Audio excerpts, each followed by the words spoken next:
c'était une priorité absolue, c'était une demande que les Français n'arrêtaient pas de mettre sur le devant de leurs préoccupations, à savoir, il fallait absolument interdire les réseaux sociaux aux mineurs. Vous l'avez compris, et si vous l'avez pas compris, je suis désolé pour vous, le corollaire de ça, c'est que la carte d'identité d'absolument tout le monde va maintenant être exigé pour pouvoir poster, liker, visionner, créer sur les réseaux sociaux. Voilà, ça va vraiment très vite, hein. Ça va à une vitesse, c'est complètement fou. Donc on va faire le point sur cette nouvelle. Je vais vous présenter l'anomalie dans le récit officiel et je vais commencer à tirer avec vous les conséquences de tout ça. Je crois que vous n'êtes pas prêts pour le monde dans lequel on est en train d'entrer. Ça s'accélère, mais même si ça s'accélère, il y a certaines personnes qui n'ont pas encore la vision globale et qui se font avoir par des conneries du type c'est pour protéger la santé des jeunes, etc. Et évidemment, on va débunker ça dans cette vidéo. Donc on va regarder qui est le grand architecte de ce projet. Donc c'est une demande de Macron, voilà.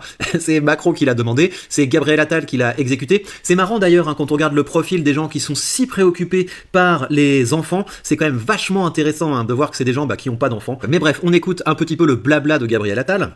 Ne concerne pas simplement des outils, les réseaux sociaux. En réalité, je crois qu'ils nous interrogent sur le modèle de société que nous voulons et que nous défendons. Est-ce qu'on veut une société de la violence, de la brutalité, du rapport de force permanent, du cyberharcèlement, une société qui dégrade la santé mentale de nos jeunes? Ou est-ce qu'on veut au contraire une société de fraternité, d'humanisme, où on accepte les différences et où on fait en permanence tout ce que nous pouvons pour protéger nos jeunes de toutes les influences? Ça me cringe à chaque fois qu'il dit nos jeunes. C'est touche pas aux jeunes en fait, touche pas à nos enfants, c'est bas les pattes quoi, dégage.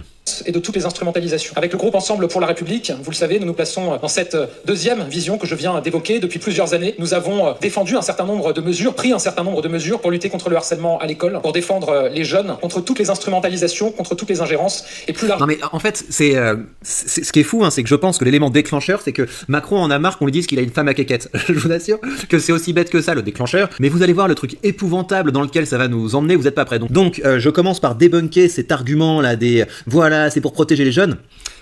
Si vos enfants sont complètement abrutis de réseaux sociaux, c'est de votre faute, c'est que vous avez échoué. Et si vous pensez que c'est en déléguant votre éducation à l'État que vous allez réparer les choses, franchement, vous devriez avoir honte, quoi. Je pense qu'il y a très peu de parents, en fait, qui peuvent se réjouir de ce genre de mesures, ou alors c'est des parents démissionnaires, des parents qui ont foiré, et donc je pense pas que ça doit être eux qui doivent être représentatifs de la manière dont on doit gérer l'éducation des enfants. Moi, ce qui me gêne, vous savez, quand je vous dis ce sont des gens qui n'ont pas d'enfants, qui sont les promoteurs de ce genre de mesures, pour moi, c'est pas anodin quand je vous dis ça. C'est parce que vous avez toujours une espèce de volonté de revanche sur la vie des personnes qui ne produisent pas de descendance, et ce sont les premiers à fantasmer la jeunesse comme une abstraction, à savoir voilà la jeunesse de France, la jeunesse progressiste, etc. Ils fantasment ça complètement et ils aimeraient que l'État puisse se substituer aux parents. Vu que eux n'ont pas d'enfants, ils ont envie de confisquer les vôtres, et la meilleure manière de confisquer vos enfants, c'est en faisant de l'État la seule source d'information, la seule source de valeur, la seule source de propagande. Donc vraiment, vous devez réaliser que l'objectif qui est derrière cette mesure, c'est pas du tout la santé des jeunes, ils s'en tapent complètement évidemment.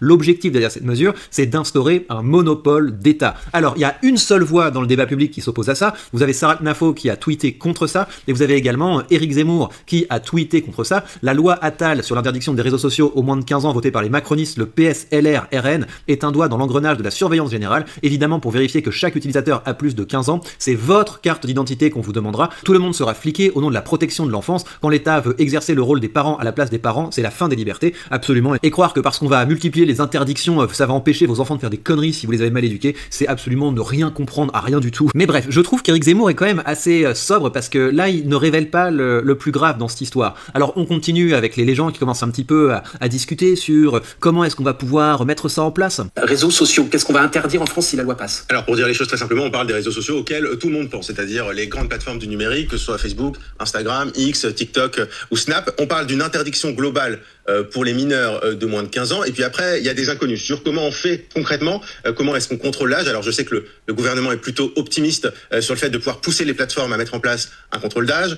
Les spécialistes du droit du numérique ou également des sources à la Commission européenne avec lesquelles j'ai pu m'entretenir sont un petit peu plus dubitatifs, estiment que ce sera plutôt le rôle de la Commission de contrôler, d'imposer un contrôle d'âge. Pardon, j'essaie d'être très concret. Si ça passe, parce qu'on sait qu'une interdiction ça se retourne, je vais pas dire surtout chez les adolescents, mais peut-être en partie chez les adolescents, comment on fait? Comment ça va se passer? Alors très concrètement, en fait, l'idée, c'est de se dire, au moment où j'ouvre le réseau social, que ce soit Facebook, TikTok ou Instagram, j'ai une fenêtre qui me dit maintenant, il faut vérifier votre âge pour montrer que vous avez plus de 15 ans. À ce moment-là, la solution qui semble se préciser, c'est des applications partenaires pour pas qu'on envoie notre pièce d'identité aux plateformes. Et à ce moment-là, sur ces applications. Des applications partenaires, ça va être sympa. Hein. Donc là, évidemment, imaginez le nombre de leaks que vous allez avoir. Vu la capacité de l'État à protéger nos données, ça va évidemment que ça va leaker. Et là, on n'est pas encore rentré dans le dur. Hein. Vous allez voir ce que c'est que le dur.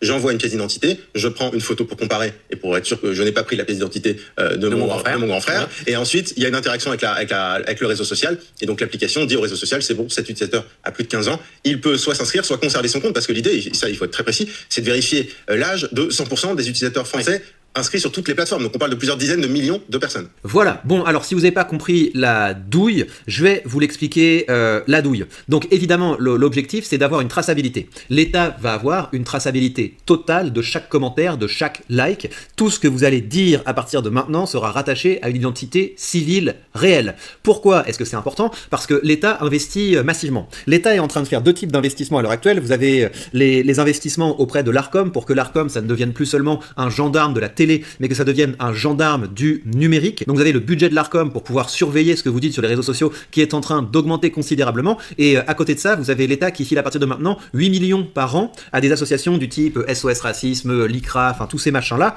Et l'objectif de ça, c'est que vous ayez des gens qui soient embauchés au sein de ces associations pour surveiller systématiquement ce que vous dites sur les réseaux sociaux pour pouvoir faire remonter au fur et à mesure des choses qui pourraient être problématiques. Donc la question que je vous pose, est-ce que vous allez vraiment vouloir garder la même liberté de ton une fois que l'Arcom et le fisc auront votre identité réelle et sauront chaque chose que vous likez? Et là, vous pouvez vous dire, oui, mais moi, je ne suis personne, voilà, je suis sous les radars, l'État va s'intéresser à beaucoup d'autres personnes avant moi. C'est là que vous devez mettre le deuxième type d'investissement massif que fait l'État à l'heure actuelle. L'État investit massivement dans l'IA. Et c'est pas l'IA en mode Startup Nation, etc. C'est investir dans l'IA pour pouvoir traiter massivement les données, pour pouvoir faire du data mining et pour pouvoir faire des profils de citoyens. À ce stade, ça vous paraît encore lointain et peut-être fou, l'État investit pour pouvoir faire un profil de chacun des citoyens, un profil qui est alimenté de façon automatique par des IA qui scannent absolument tout ce que vous dites et absolument tout ce que vous faites. Et l'objectif, c'est qu'on en arrive exactement à la situation que vous aviez en URSS. Vous saviez ce que disaient les chefs du KGB. Les chefs du KGB disaient, si une personne est innocente, c'est qu'on a mal fait notre travail. C'est exactement vers ça qu'on va. Il faut que vous ayez un profil qui ait de plus en plus de règles du type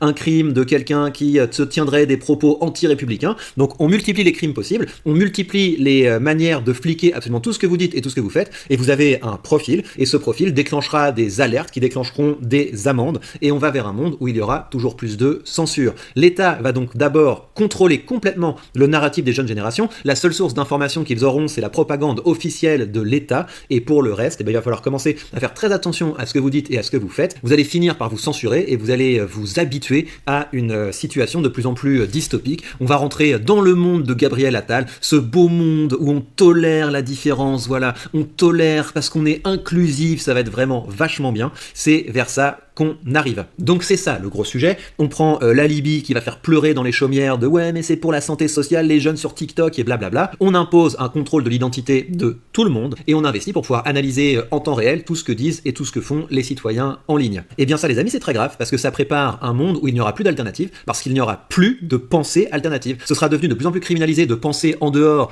de cette espèce de logiciel qu'on essaie de vous inculquer. Et si ce que je vous dis vous paraît étrange, demandez-vous si je vous avais dit il y a un an, tu sais que bientôt là en France, pour pouvoir écrire un commentaire sur les réseaux sociaux, il va falloir que tu scannes ta carte d'identité. Vous auriez dit mais non mais c'est n'importe quoi, ils vont jamais arriver jusque là, voilà, en tout cas on y est. Et je n'ai même pas parlé de ça, mais c'est le fait que vous ayez des applications tiers qui s'occupent de scanner vos cartes d'identité, c'est quand même pas mal. Je vous rappelle les leaks qu'il y a eu, vous avez 43 millions de comptes qui ont été leakés sur France Travail. Le leak le plus récent là, c'est le leak de l'URSSAF avec 12 millions de personnes concernées.